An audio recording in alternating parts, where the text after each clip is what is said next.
La détermination du chef de l'État de doter la République démocratique du Congo aussi bien d'un système de couverture sanitaire que d'un système particulier de prise en charge en soins de santé et frais funéraires au bénéfice des agents de carrière des services publics de l'État vient d'être matérialisée par la signature du contrat portant sur le recrutement d'un prestataire de services en charge de la couverture des soins de santé et de frais funéraires au profit des agents de carrière des services publics de l'État et des membres de leur famille. Cela sur toute l'étendue du territoire national. Ce contrat signé par le vice-premier ministre, ministre de la fonction publique Jean-Pierre Liaou, accompagné du ministre des Finances Nicolas Kazadi et du vice-ministre du budget Élisée Bokoumouana, permet aux agents et fonctionnaires de l'État certifiés réguliers et détenteurs d'une carte biométrique de bénéficier gratuitement des soins de santé auprès des hôpitaux concernés ainsi que des frais funéraires.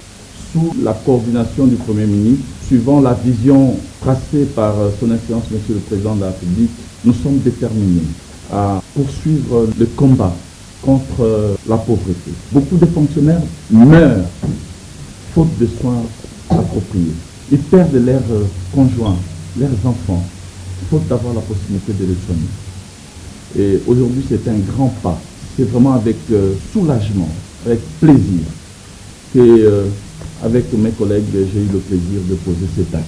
Et nous allons, dans les jours qui viennent, continuer à œuvrer pour l'amélioration des conditions sociales de fonctionnaires de l'État congolais.